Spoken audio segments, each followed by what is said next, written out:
Hello and welcome to the channel. So today what we're going to be doing is installing a ductless mini split into my garage here. So it's not about the truck though. Today it's about the garage, and we're going to get this AC installed in here. So we're going to go over the different components that you'll need to complete this project, or at least some of them. This is a Pioneer ductless mini split air conditioner. I bought this on Amazon. Now this isn't the cheapest one. Pioneer makes a cheaper 9,000 BTU, but it's not as efficient. This has the Inverter plus rather than just the Inverter plus, so it's like slightly more efficient. And the reason why I went with the slightly more efficient one is because that's what I need. That's what I'm gonna need in the truck. So it uses less power, and that's really what I need in the truck. And it's really good in the garage too, because this is gonna run 24 hours a day to cool or heat the garage depending on whatever it is outside, and to keep the humidity down. So I want something that's going to be very efficient, since it's basically cooling a space that nobody is in, except my beautiful scat pack there, which is almost a person. So these are the components we'll need. We got the AC itself. This is the outdoor unit, this is the line set, and this is the indoor unit. This is the line dress up kit for outside. All it does is just cover up everything so you don't have unsightly lines going everywhere. Really, you don't even have to do that if you didn't want to. You can just make it look ugly if you wanted to. And then this is drain line set. I got the really long drain line set because as some of you might know, I drain my dehumidifier out into my little pond. So this is where the dehumidifier drains to, into my pond, to try to keep this thing topped off so I don't have to add water to it as often. And so that drain hose is either going to need to connect to this hose or run by itself out into the pond, just like the other one is. And since it's going to be further away, I need a longer drain hose to do it. So that's where that. Other things, this is the outside disconnect, and per safety whatever, for electrical code, you need to have a outdoor disconnect for air conditioners. Another thing with the outdoor disconnect is I have these, I bought some Bussmann fuses for it. Those are 15 amp fuses, and they just go in the little fuse holder right there. I already put them in. So this is going to be the outdoor disconnect, which is going to go on the wall outside. And then on the inside, I bought this heavy duty replacement cord. So this is what's going to run. I'm going to drill through the back of the box and run this into the box, and then from the box it's going to go in this conduit, the 6-foot conduit that's going to run from this box to the outdoor unit, all to code or whatever and safe. This is going to run inside, and the reason why I put this on a normal plug is so I can test the power, the amount of power output that it's doing, or input, and so I can plug it into my truck, or run it with a generator or whatever I wanted to do. I just wanted to have a little bit more control in the wiring. Now this might be temporary. Maybe eventually I'll run some Romex just from there to the back, but right now I'm not doing that, just because I want to be able to play with it a little bit. So I like the idea of having like an extension cord coming out of this to where I can just plug it in manually. And again, it doesn't use a whole bunch of power. It just uses like 650 watts when it's running. So no issues with safety or whatever. It's not very powerful. And these wires are like, they're meant for something that's even way bigger, like 15 amps, that it's not doing, but it's all good. Other thing, flare tool. So this is to flare your the ends of your hose. Now I think it comes pre-flared, so unless you have to cut it, you don't have to flare it. But just in case I had to cut it, I bought a flare tool. These are just concrete fasteners, masonry bits, because my outdoor is brick. These are noise isolators, so these are just going to go on the air conditioner hanger thingy to help isolate the noise, because it is it's like on the side of my house and it's right next to the neighbors, so I don't want it to be loud. These are supposed to be pretty quiet, but I just wanted to try to get it as quiet as I can, so I bought little noise isolators for it. And this is a adapter piece. I got everything you see here I got on Amazon. I'm gonna have to go run to the store to buy some other pieces, but everything right now so far is from Amazon. And this is a Pioneer adapter. It's supposed to adapt the special ports that this thing uses to what the standard refrigeration pumps use to evacuate and all that. Now this is a refrigeration pump manifold set, so it comes with the pump, the manifold, all that good stuff, and I got this on Amazon as well to vacuum out the lines. And this AC does come pre-charged in the unit, so but you do of course have to vacuum out all the lines, and once the lines are vacuumed out, then you can charge it up, release the coolant into the lines, and it'll work. So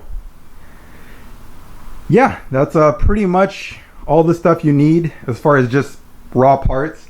Now as far as tools, that's a different story. You need you know, obviously I'll need some stuff to drill, like a 2.5 inch drill bit and set and all that, but I wanted to get this stuff opened and see what size holes I'm going to need and all that first before I bought tools, because one thing says it needs a 2.5 inch hole and the other one says it needs a 3.5 inch hole, depending on the model. I'm sure this is the model that uses the smaller one, but you never know.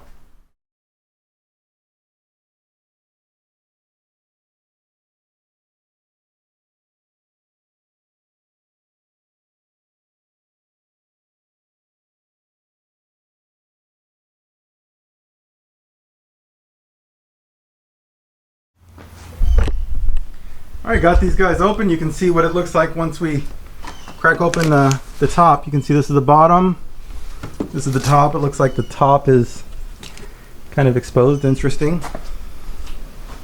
And this thing is a bit bigger than I thought it was. It's about as big as the box. Okay, so I just got back from Harbor Freight getting a couple of supplies to do this.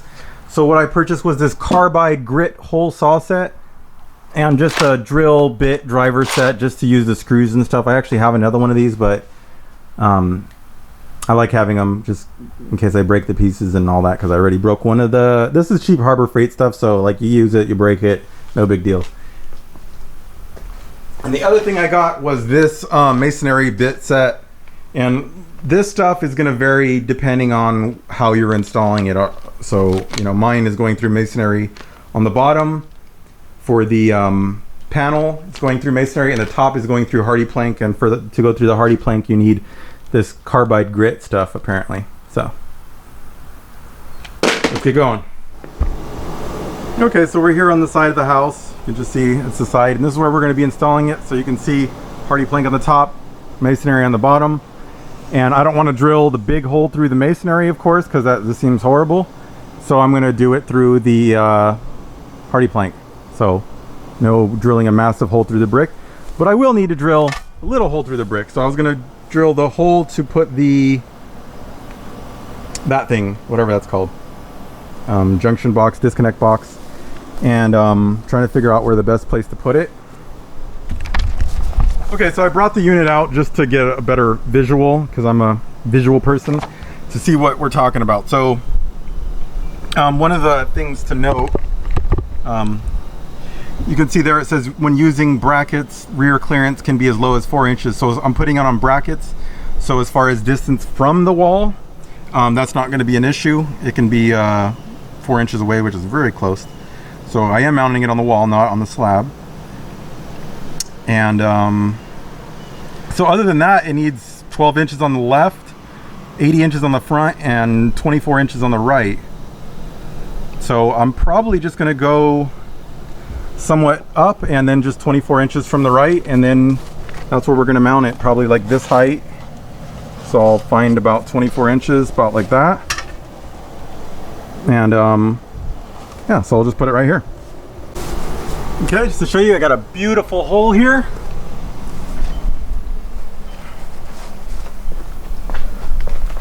And on the other side, this is where it comes out. So what's going to go in this hole is this power cord. So just showing everything fitting, and I'll caulk this all up and probably mount this to like a nice logical way where that can just plug in anywhere. But that's it. And see where we go. It fits. So I'm just gonna push it through most of the way, and we're gonna mount our box. Take out one of that punch out, and that's gonna go through there. Look at that, perfect. Okay, we are just back to show the progress, and basically done with everything. So let me show you how it all goes together. So the other item that I missed was this whip connector, which is just a basically a waterproof. I don't know why this part's coming off, but anyway, it's like a waterproof connection that doesn't have any metal in it, so it just allows the wires to run from the outdoor unit to this little guy without any interference or anything getting into it. Even though this part's like coming out, I'm not really sure why. Maybe I'll glue it or something, whatever. Or maybe it'll stay now. But anyway, you can see my wiring. There's the wiring coming from the outdoor thingy, whatever that's called, the my plug inside the garage, and then here's the wiring going into the outdoor unit. Just a standard 110 three phase or whatever it's called, just the normal wiring. And that's that. I got my fuse in here, and here is my compliant outdoor disconnect. And then here we have the outdoor unit mounted. I've got some of the covering mounted. I still need to do a tiny bit more of it here, but the way I kind of planned it has more of a bend than it should have. So I'm gonna have to like trim the end of this here. It's gonna be a little bit of a mess, but I'll get it done. But you can see the rubber isolators are here.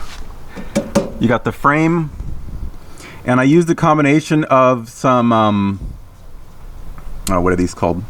Just some masonry screws, long screws, and also the bolt system that it comes with I put as well. So this frame and all these mounts are rated for a much heavier unit than this, so I think it'll be fine. And also I put it as far forward as I could, because I know these are, it's only supposed to be 4 inches, but the way I thought is it would be best the more room it had to breathe. And the other thing that I'm really not sure about is this is the wire going into the indoor unit. This comes with it. All this comes with it. But this hole here seems like big. I don't know how. I just might supposed to put some epoxy or something like that to seal it. Because I mean it's going down, so like it's not like water can go into it. But I still don't like a big hole right here like this. I don't know. And you can see cover here and the lines in there. So what you have to do is you just vacuum out the lines. It's all really easy. There's like a ton of videos to show how to do it. That's basically how I figured out how to do it. I just vacuumed out the lines and I left it like that for like a day. I came back and checked and made sure it was good. Then I just released the coolant and it's in there now. And I think everything's pretty much good. We're all mounted up. And you can see, look, my little Lizzie friend doesn't like me. You can see it's all on there. It looks okay. Not the best. What doesn't look good is I tried to patch up some of the little cracks that were on here, and the patch stuff I used doesn't really match with my grout, so it looks like bad. That's why I just tested it on this back area that you can't see. Before I try to repair any of these other ones. I won't use that stuff. Anyway, you go inside here and you can see this is that heavy duty connector. So this is made for this is 12 gauge. It's made for really heavy duty, much more power than this is even consuming. So I felt like this will allow me to use an extension cord and plug it into my truck or into a generator or whatever you had to do. I just didn't want it hardwired somewhere where I couldn't, get to the connector. So maybe I'll just put in a plug right here and then I can just plug it in.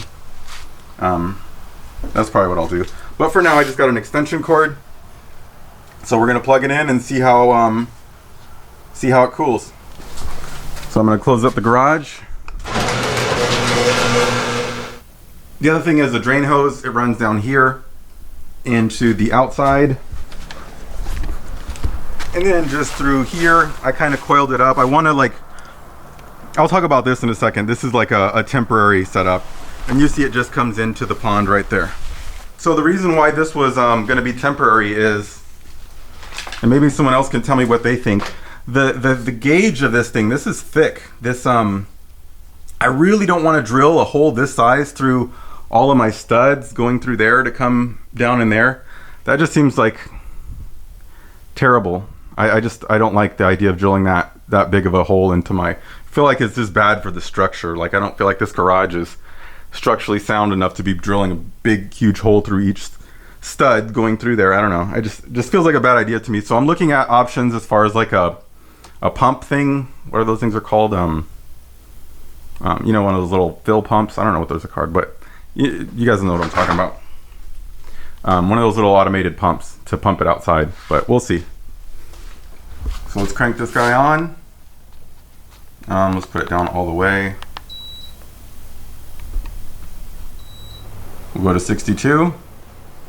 So it's kind of cool. It has the option of and I didn't even realize this, but it's called Follow Me, and what it does is it allows this thing to turn into like the thermometer, and it's kind of neat. Like I imagine if you had it in your house, like the exact spot where that unit is might be higher up or something where it's reading a temperature that's not really indicative of what you want it to be. So this thing acts as your little thermometer, and you can just put this on the wall somewhere and it'll read the temperature from this unit and set that temperature based on what this thing is seeing. That's kind of cool.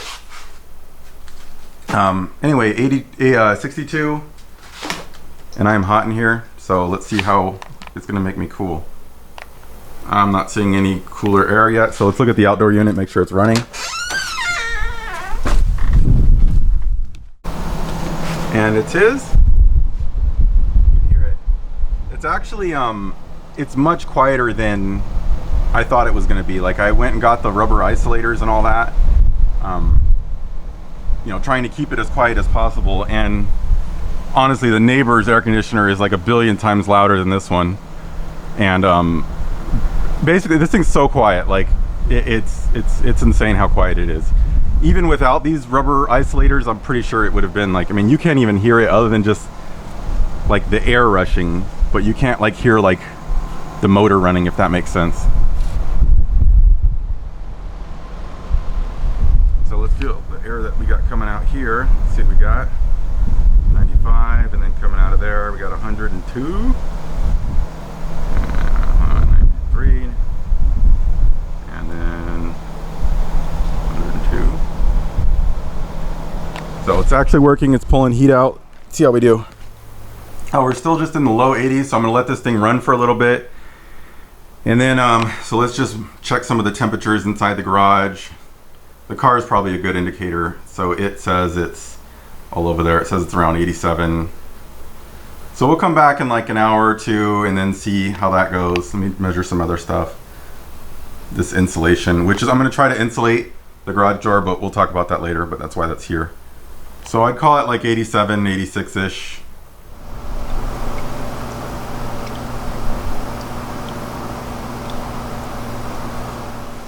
So it is working pretty good. We're getting a lot of condensation, which is always good for my pond. Oh my goodness, it is cold in here.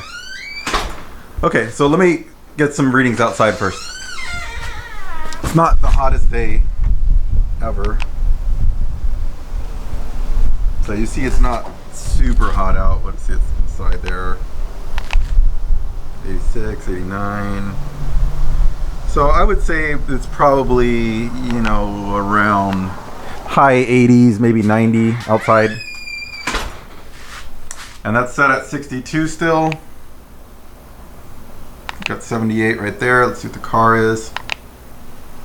79. All right, let's see what kind of air we're getting out of this guy. Okay, that's better.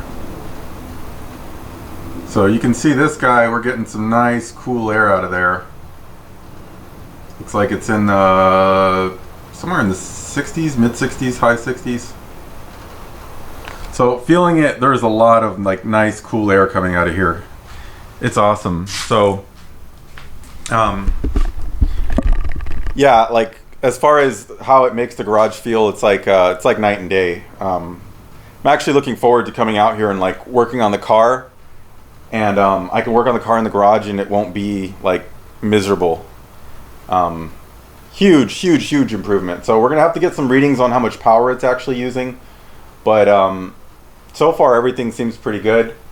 Yeah, the garage is really nice, and this air is coming out of here, man. This is let me see. It's like blowing like kind of on the car right here. So let's see if we can get some readings over here. Yeah, you can see like some of the cars like in the 70s, low 70s, 73 over there. Let's see how my interior is doing. 79, 29-ish, which is nice. But really the nicest thing is that the humidity is really low in here. So that's nice. So anyway, that's going to be it for now.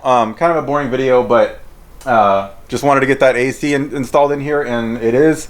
And everything so far has been really good. So I'll check back in a few days and let you know how it is. Peace.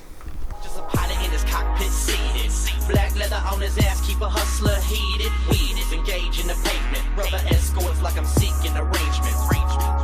Push the gas, escalate the gauges, escalate hits on the cam girls.